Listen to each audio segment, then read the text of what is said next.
To those who can hear it, the sound means death.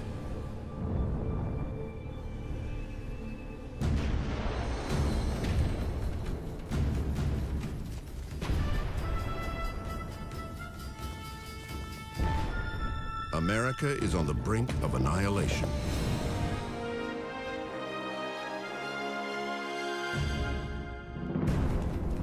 An invading army is at the doorstep of one of the country's largest cities. Its capital has been ravaged, its defenses shattered. Only one thing stands between the enemy force and the nation's destruction: the will of 15,000 men and women determined to defeat America's first invasion.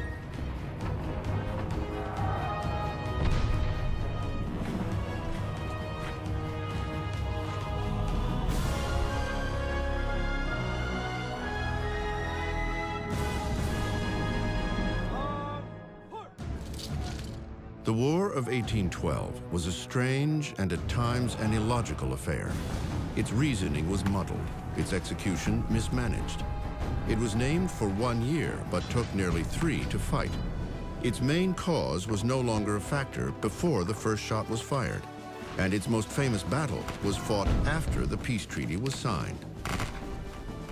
Despite these dubious distinctions, the war played a crucial role in establishing America's direction and identity.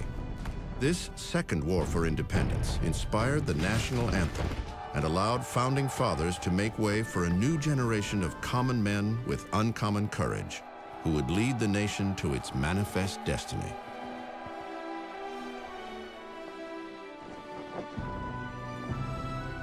War of 1812 is important because it gave the United States a new standing in the world. It was 30 years after the American Revolution, and now the Americans had a chance to make a statement to the world and to show that they were truly independent. The War of 1812 is a defining moment for this country. It's the first war, the real big war since the Revolutionary War. Is the country going to survive the test of endurance, resilience, determination, unity? It is the story of a childish nation, which, but for the grace of God and a few soldiers, sailors, Marines, almost never has the chance to reach maturity.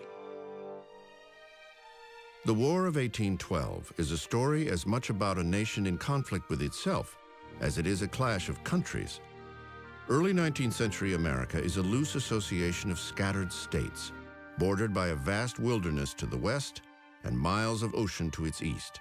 Isolated communities are surrounded by uncharted and hostile territory. Americans are intertwined by one thread: shipping. We think of farmers and pioneers as only growing things for their own consumption, but Americans were deeply involved in commerce, even as farmers. One of the largest employers in this time was the maritime trades, shipbuilding, serving as sailors. This was a huge building block of our economy. But for most of the decade, that way of life has been on the brink of extinction. Great Britain has continually violated America's shipping rights on the high seas. At the top of a growing list of grievances, impressment of Americans by the British Navy. The British at this time are fighting an important war against Napoleonic France, and in order to fight this war, they need manpower for the Royal Navy. So they're stopping American ships on the high seas and forcing Americans to serve in the Navy. There were thousands of British sailors had deserted to the American Merchant Marine for better pay and conditions, and many of them take out citizenship. Britain does not recognize the right of any of its citizens to renounce nationality, and so they reply with the blunt instrument of their fearsome 1,000-ship navy. In 1807, then-President Thomas Jefferson had urged Congress to pass the Embargo Act, a law forbidding foreign commerce. But it backfired, hurting U.S. ports more than it did British trade. The act was repealed, and the impressments continued. In a 6-year period leading up to 1810, they forcibly haul off about 5,000 sailors from American ships. About 1,300 of these are later found to have been born in America. So you can imagine what this did to the national feeling. But impressment reflects a more extensive and dangerous tension between the two countries, something that never really ended after the Revolutionary War. Some of the merchants in the Northeast looked to the British as their great friends in commerce, but other Americans are very aware of a sense of animosity that lasts for decades between the two countries. And we know that the British are very eager to maintain some control in the Mississippi Valley. They are inciting the Indians, they're aiding them, and American settlers feel the British are the reason that they're being attacked by the Indians.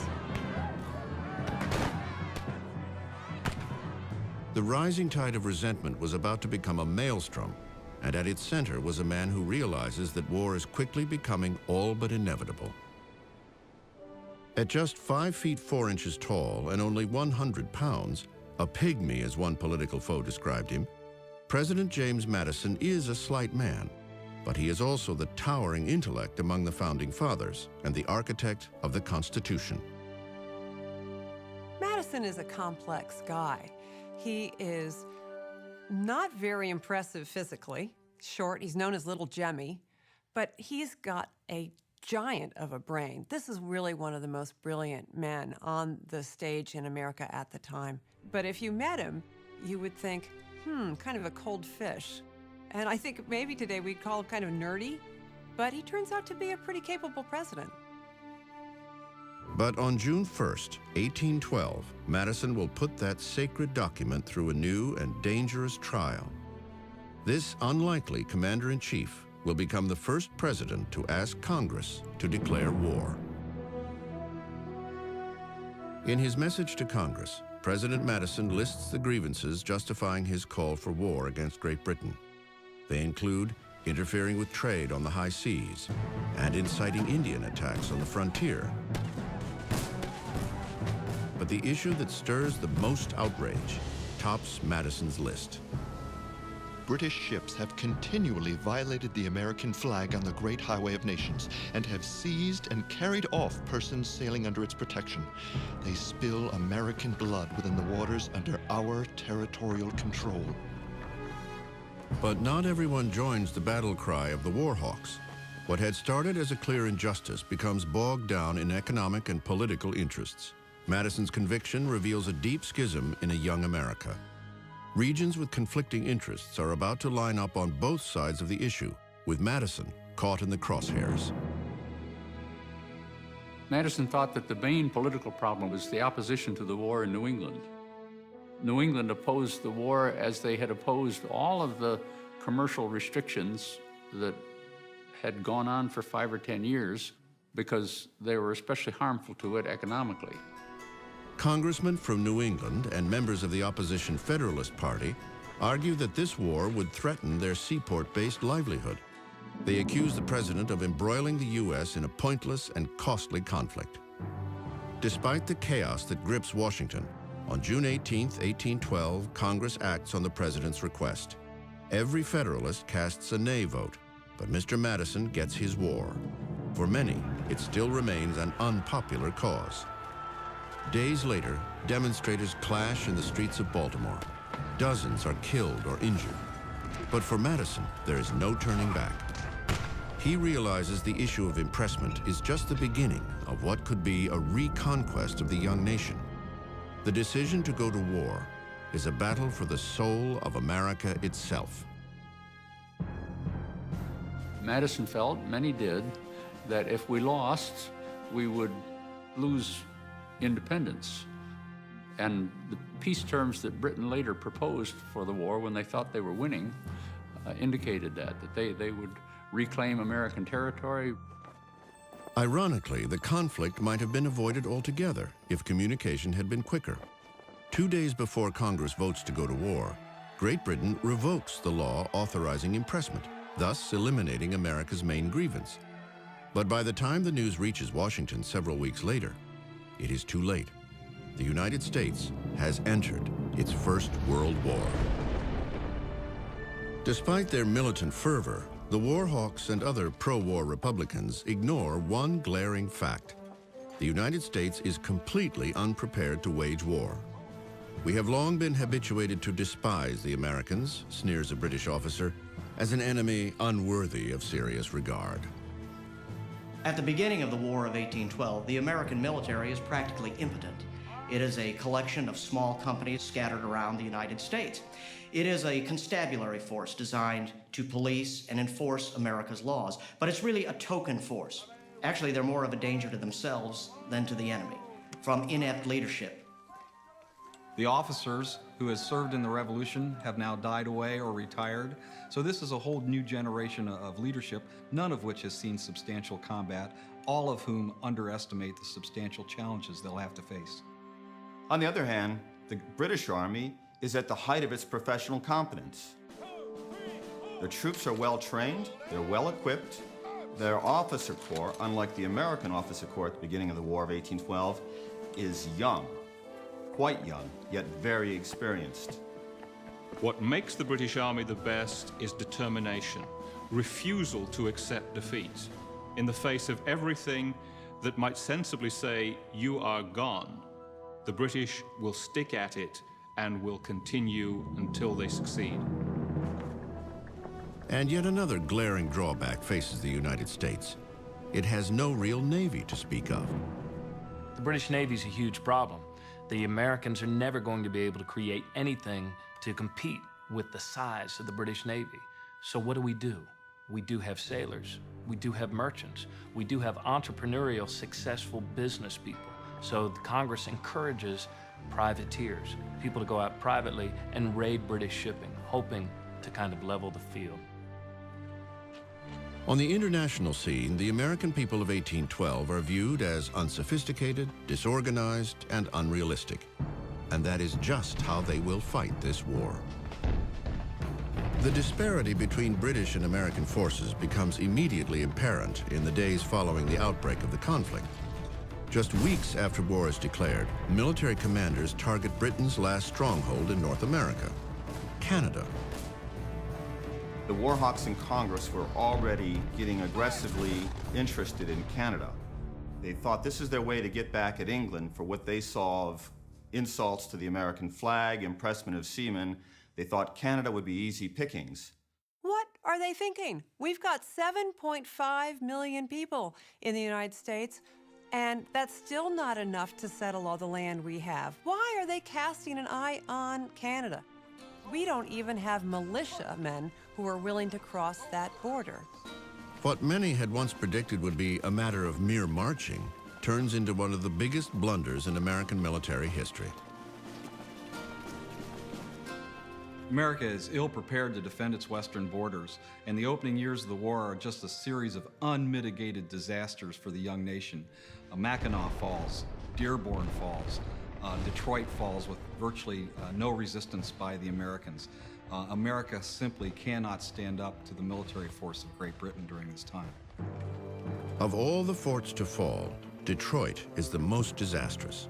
2,000 men surrender without firing a single musket. It is an ominous beginning to what would become a confusing and drawn-out engagement. The one bright spot in these early days comes from one of the few ships of the non-existent U.S. Navy. Just 3 days after American forces surrender Detroit, the USS Constitution finds the HMS Guerrière off the New England coast. For the crew of the Constitution, the battle is intensely personal. The Guerrière is one of the most famous of the ships noted for impressment. Over the next 3 hours, the two slug it out. When solid shot fired from Guerrière's guns fails to penetrate the Constitution's solid oak timbers, the American vessel earns its immortal nickname, Old Ironsides. The Constitution returns to Massachusetts a hero, and a conflict that began in a political haze has its first real victory. It would be short-lived. As the War of 1812 drags into 1813, the campaign to conquer Canada has mostly misfired. But that April, the Americans inflame the British and set the stage for the most dramatic act of revenge in the war. On April 27th, American troops attack York, the capital of Upper Canada. and set fire to the Parliament building. The British will not forget this act of devastation. Just 1 year later, they will launch the first invasion of the United States and bring the war right to President Madison's doorstep.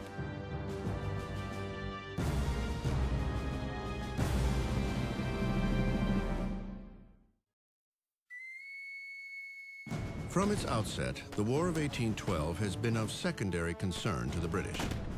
For the previous 9 years, they've been preoccupied in an epic war against the greatest military genius of the age, Napoleon.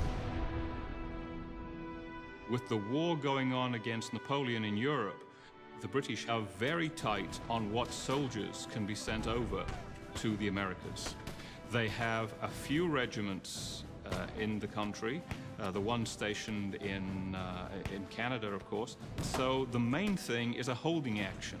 Once America has been stopped from the invasion of Canada, there's very little that Britain can do until Napoleon is out of the way. In early 1814, the British finally defeat the French emperor. That July, thousands of battle-tested redcoats set sail for the Chesapeake Bay to launch the first invasion of the United States. American troops, who have been fighting in mostly poorly trained and poorly equipped militias for almost 2 years, are about to face a force unlike any they have ever seen. The British have every reason to expect victory. For the past year, the British fleet in North America has been tightening its blockade of the Atlantic coast. Leading the offensive is a man for whom America's destruction is a personal vendetta, Vice Admiral Sir Alexander Cochrane. Sir Alexander Cochrane has a very strong distaste for anything American. This is actually brought about because he had a cousin killed in the American Revolution. He himself was in the Navy at that time and fought against the Americans, and this has conditioned him to have what would really be seen as almost an obsession about the Americans. In 1814, from the deck of his flagship, Cochrane had issued orders that reflected the pending British onslaught and his personal obsession. Destroy and lay waste such towns and districts as you may find assailable. I want to give the enemy a complete drubbing before it's all over. Vice Admiral George Cockburn carried out Cochrane's orders with merciless efficiency. There's an interesting quote from Admiral Cockburn where he suggested that Americans should be treated like a naughty spaniel. That is to say, if it snaps at you, you hit it on the nose. And this is exactly what he was doing.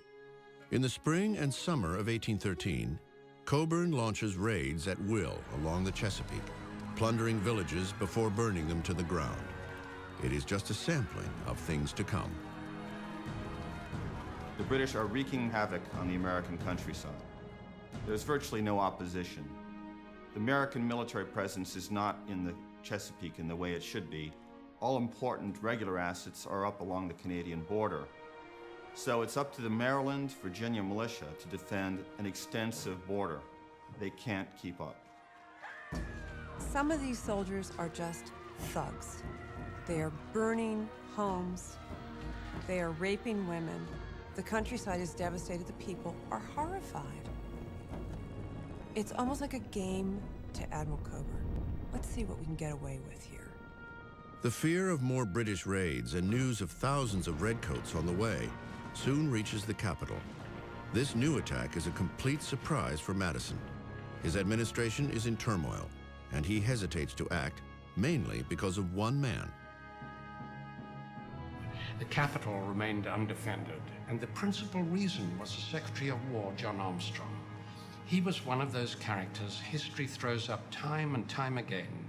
Men who believe that their judgment is best for everybody else, even when reality to the contrary stares them in the face. By God, they would not come with such a fleet without meaning to strike somewhere. But they certainly will not come here. What the devil will they do here? Armstrong insists the British will strike Baltimore, a major commercial center, not the capital. But President Madison responds to the growing panic gripping Washington and overrides Armstrong. He creates the 10th Military District, an area encompassing Washington. and selects a political appointee, William Winder, to lead this new defense. Winder has very little real power. He's inexperienced, and it doesn't help to have a Secretary of War who's not willing to cooperate. As a result, Winder has probably 500 regular troops at his disposal and no militia, because the Secretary of War will not let him call out the militia from Maryland and Virginia unless of dire immediate emergency. That emergency becomes a reality on August 19th, when 5,000 British troops land at Benedict, Maryland, less than 25 miles from Washington. The path to the capital is clear. The capital itself is like tethered prey. And as the British began their march west, fear is overtaken by terror in Washington, and terror becomes pandemonium, because this is a defenseless city. In the chaos consuming the capital, President Madison issues 2 orders: concentrate troops as quickly as possible and remove all government papers from the city for safekeeping. That task falls to clerk Steve Pleasanton.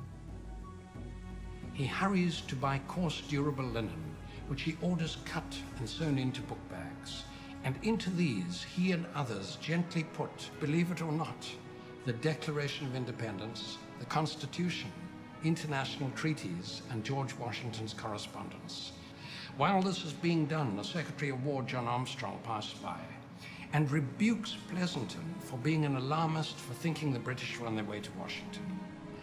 Pleasanton, unintimidated, says that it's more prudent to try and protect the documents of the revolutionary government. Armstrong seems to be the only person not fleeing or trying to defend Washington. At the seat of power, cabinet members leave the capital and head into the city. Secretary of State James Monroe volunteers as a scout. Even President Madison rides into the countryside to rally the troops. General Winder rushes everywhere, desperately trying to determine where the British will strike. With each new report, he exhausts his men with countermarches. General Winder decides to make a stand to defend Washington 10 miles from the White House. And here, on the eastern branch of the Potomac, is where the fate of Washington is going to be decided. Winder makes his stand at Bladensburg, Maryland, just 6 miles from Washington, in what will be one of the most notorious American military embarrassments of the entire war. There, on August 24th, his hastily gathered, inexperienced defenders face off against veteran troops under Major General Robert Ross, the commander of the land-based invasion force. Ross, in many ways, is the ideal combat commander. He's aggressive, he's brave, and he leads at the head of his troops. He doesn't expect anyone to do something he's not willing to take on himself. On Ross's order, British troops advanced toward the first of 3 American lines.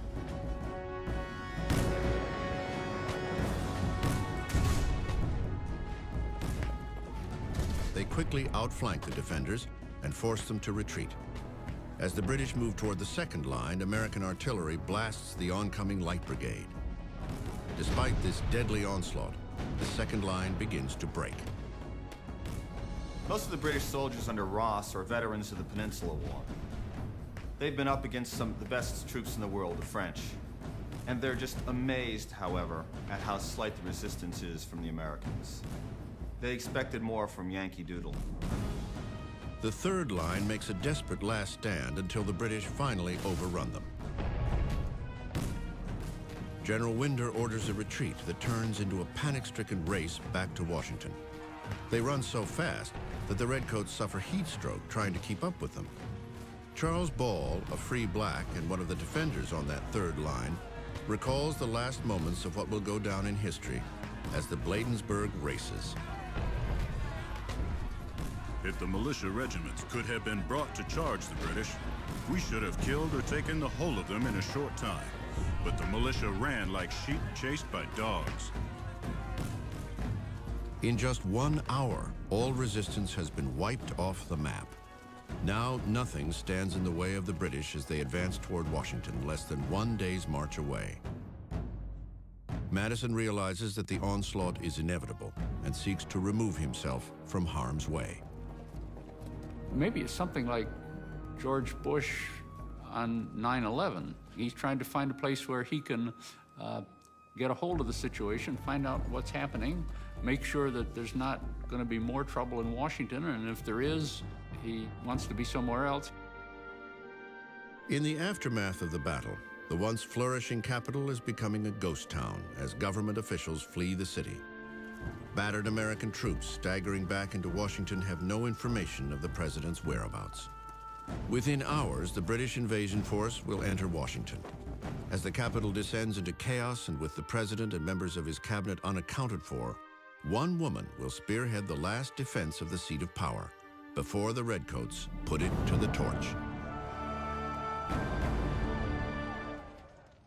August 24th, 1814, would go down as one of the blackest days in American history. It began with a humiliating defeat at Bladensburg, Maryland, and ended with the destruction of the nation's capital. The events of this one day would test the mettle of a young nation and provide some of the most memorable moments in America's so-called forgotten war.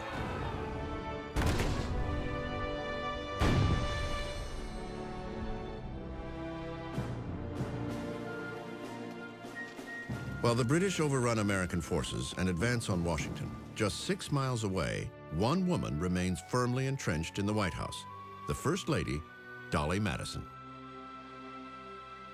Dolly Madison is my favorite character in American history. And the reason is this woman is not only courageous and heroic, risking her life to save things for posterity.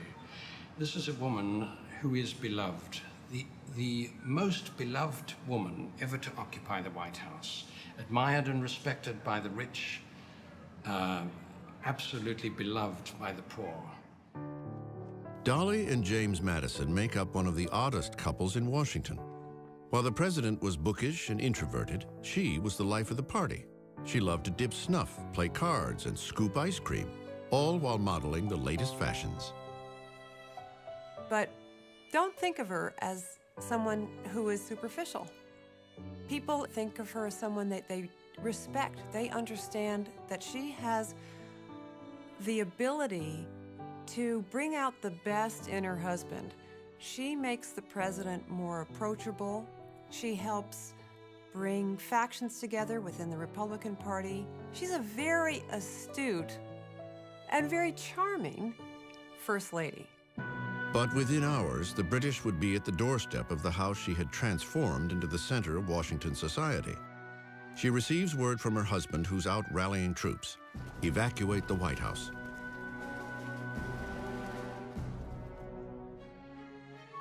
As the desperate minutes dwindle, Dolly Madison heads for a national treasure. This is a woman who, at the risk of her life, while the British are advancing on Washington and the male guards have fled from around the White House, this lady decides to save George Washington's portrait, painted by Gilbert Stuart, for the single reason that it has to be protected and saved for future generations. Which one of us, male or female today, would risk our lives for a painting? And she did that. I insist on waiting till the large picture of General Washington is taken, so I have ordered the frame to be broken and the painting taken out. It is done. The First Lady is among the last to evacuate the city. She finally boards her carriage, searching for her husband. By 8 p.m., British forces, led by Major General Ross, enter Washington. It was never expected that an army of 4,000 men could march with little or no difficulty, take and have at its mercy the capital of the United States. In retaliation for burning the Canadian Parliament at York the previous April, British troops prepare to set fire to Washington's government buildings. Redcoats, under the command of Vice Admiral Coburn, break into the Capitol. They stage a mock legislation and vote unanimously to burn the building. One resident watches the fire from her rooftop. No drawing room was ever as brilliantly lit as the whole city that night.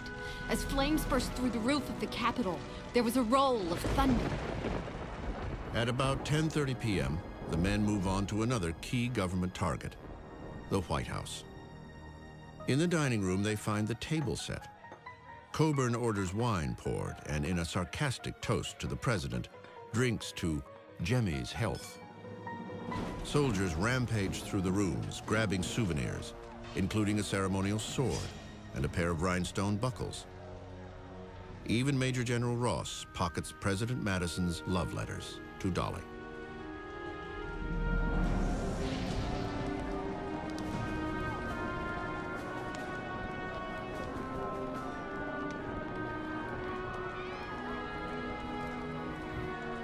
Outside the mansion, the Redcoats pitch their torches through the windows, engulfing the White House in flames.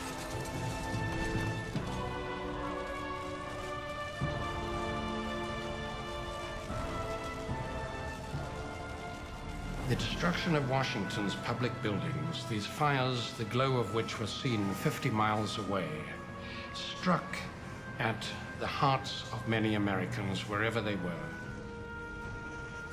Every American heart is bursting with shame and indignation at the catastrophe, recalls George Douglas, a militia private. Perhaps no one feels the emotions more deeply than President Madison, who watches the fires from horseback in Virginia. There's no sign of panic. There was intense concern about making sure the government didn't fold up, and he felt, of course, a responsibility. At that stage, Madison was thinking, where would he find Dolly? Where would the rest of the government be? How could he reconvene them to show that the government could still function and still exist in an effective form? The next morning, August 25th, the British set the Library of Congress and the Navy Yard afire as storm clouds threaten overhead. But at 2 o'clock that afternoon, two events would transform a burning Washington into a scene beyond comprehension. With little warning, one of the most powerful hurricanes in its history hits Washington. Lightning splits clouds open as gale-force winds tear through the city. Out of nowhere comes this uncanny storm, which not only dumps a tremendous torrential downpour, but it rages against this British column. One redcoat recalls the fury of this perfect storm. Our column was completely dispersed, as if it had received a total defeat. Some of the men flying for shelter behind walls and buildings, and others falling flat upon the ground to prevent themselves from being carried away. Such was the violence of the wind that two pieces of cannon were fairly lifted from the ground and borne several yards away. What has started out as a blessing is about to become a catastrophic event of epic proportions.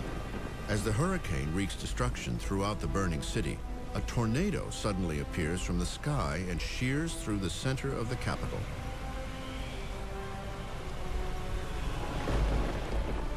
For 2 hours, the immense storm rages through Washington, dousing most of the flames that have turned the Capitol into an inferno.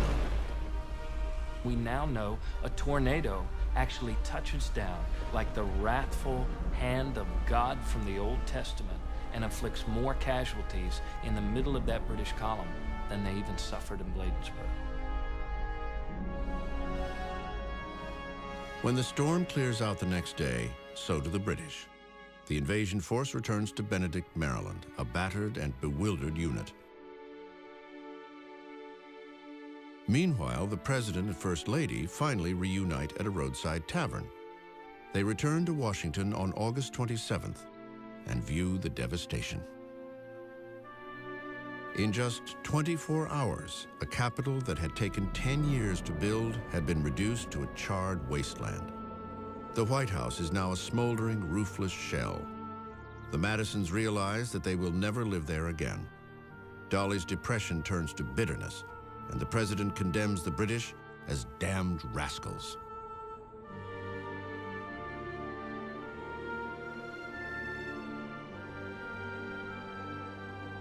Madison suppresses his anger by riding through the streets of the charred city. Our good president, observes banker John Barnes, is out animating the troops and encouraging the citizens not to despair. In some ways, the war was the making of Madison as a president that connected to the people. He always was a brainiac. But with the burning of Washington, he is connecting to people in a very heartfelt way. He cares about them. He gets a sense that his constituency actually responds to him as a person, and that's the first time. He was a pretty formal guy. Madison had just gone through a trial to rival their own. He had never been in good health, but now he had just spent 4 days on horseback with little or no sleep, rallying troops and doing what he could to defend his country. Some Washington citizens urged the president to relocate the capital to Philadelphia, but he refuses. Instead, Congress meets in a hotel while the president calls a cabinet meeting in the post office, the only government building spared. Madison confronts his Secretary of War, John Armstrong, who many blame for leaving Washington vulnerable to attack. Armstrong resigns. Madison replaces him with Secretary of State James Monroe. Yet Secretary Armstrong was prophetic on one point. He had insisted that the British would strike Baltimore. But word of Washington's devastation has already reached the city, and there the Americans would be ready and waiting. September 10th, 1814. Just 2 weeks earlier, Washington was decimated, its army virtually non-existent. The destruction of Washington has spread fear over the Chesapeake Bay, especially in Baltimore, a city the London Times calls a nest of pirates. And it's from here that the privateers, those little sailing ships, have gone out to seize British ships so that the captains and the crew can get the prize money. And that's why this city is deliberately targeted by the British. Baltimore had seen violent anti-war demonstrations 2 years earlier, but now the city finally galvanizes and prepares for an attack. George Douglas, a local merchant, expresses the view of many. The horrible mismanagement at Washington has taught us a useful lesson, and we must be worse than stupid if we do not make proper use of it. The city's leaders appoint Samuel Smith, a Revolutionary War veteran and the Major General of the Maryland Militia, to lead Baltimore's defenses. Sam Smith's in an interesting position. His job is to grab them by the lapels and to shake them out of that sense of dread and that sense of doom and that sense of defeat, and to challenge them to believe enough in themselves and in their neighbors that this is our time. This is America's time. This is Baltimore's moment to step up. This is either our beginning or our end as a country. Smith's appointment ignites yet another dispute. To William Winder, the hapless commander of Washington, Smith represents a more direct threat to his authority than the British. But Smith wants to avoid another disaster. And that means Winder must go. Winder, being a regular officer, now knowing that he's being usurped by a militia officer, naturally becomes incensed. But Sam Smith is not one to be easily trifled with. And so when Winder begins to protest, to cut to the chase, Smith says, "I'm telling you how the cabbage gets chewed." And at that point, there's its done deal. With Winder out of the way, Smith takes advantage of the British Army's slow advance to rally the entire city and bolster Baltimore's defenses. Merchant George Douglas notes the city's dramatic transformation. At least a mile of entrenchments with suitable batteries were raised as if by magic, at which are now working all sorts of people, old and young, white and black. They worked together, building the earthworks, protecting their livelihood. They knew at the last minute what they faced if the British took over their city. The responsibility of galvanizing the American military presence falls to a young commander, Major George Armistead. He already knows what will be the target of a naval attack, Fort McHenry in Baltimore Harbor.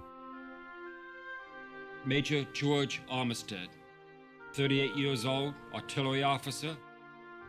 Armistead is ordered to Fort McHenry by the Secretary of War. Fort McHenry guards the entrance to the city of Baltimore. This is the key defense, and this is a vital role for Armistead to take command, and he loses no time in making defense preparations. Those efforts now include turning to the people of Baltimore once again and asking them to make the supreme sacrifice for their city. Think about the merchants of Baltimore. They were willing to sink their own ships, their livelihood, to protect the harbor of Baltimore. With these sunken hulks in the harbor, the British warships could not get any closer. They created a man-made reef that protected the rest of the city. Armistead immediately orders 2 tiers of earthen shore batteries built and the mounting of 60 artillery pieces. We are ready, except that we have no suitable ensign to display over the fort. And it is my desire to have a flag so large that the British will have no difficulty in seeing it from a distance. Armistead sends an order for a large garrison flag and a smaller banner, known as a storm flag, to Mary Pickersgill, a maker of colors in Baltimore. The War Department pays her $574.44 for the 2 flags. The larger one, made of light wool bunting, measures 30 feet by 42 feet. This was one very large flag. It took more than Mary Pickersgill to pull this off. There were 7 women living in that house with her, and her daughter Caroline relates this story in a letter she writes. The flag is so very large. My mother was obliged to obtain permission from the proprietors of the Claggart's Brewery to spread in their malt house. And I remember seeing my mother down on the floor placing the stars.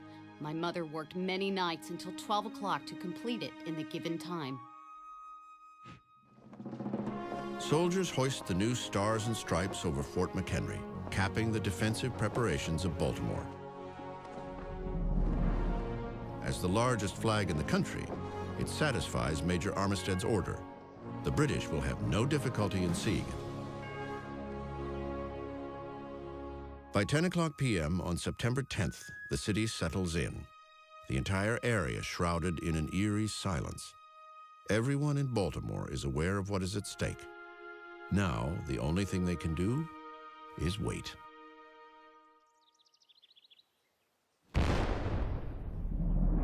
At noon, an alarm cannon blasts a warning to the city, shattering the quiet of a Sunday afternoon.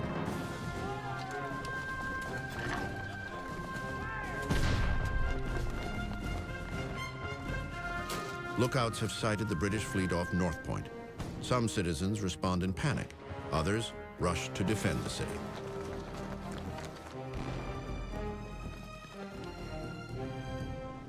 The attack on Baltimore calls for a combined land and sea assault. By 7 a.m. the next morning, as 50 naval ships head up the Chesapeake, 4,000 British infantry troops and Royal Marines form at North Point and begin their march to Baltimore.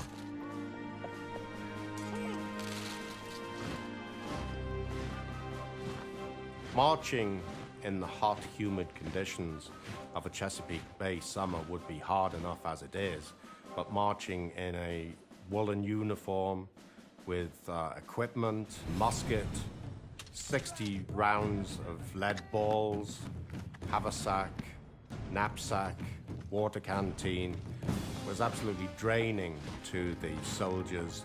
A number of them died by the side of the road. Undaunted, British Commander Major General Robert Ross, flush from his overwhelming victory at Bladensburg and the burning of Washington, presses on. When informed that militia make up the majority of American troops, he declares, "I don't care if it rains, militia." He will soon regret those words.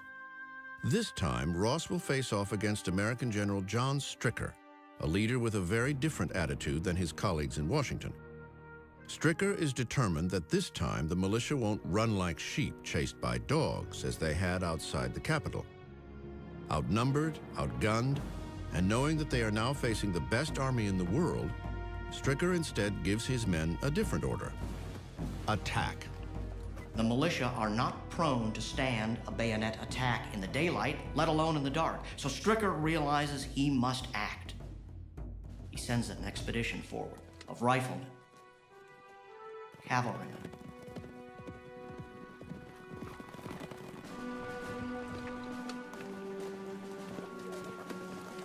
they detect the British, and they begin to fire. The Battle of North Point is now joined.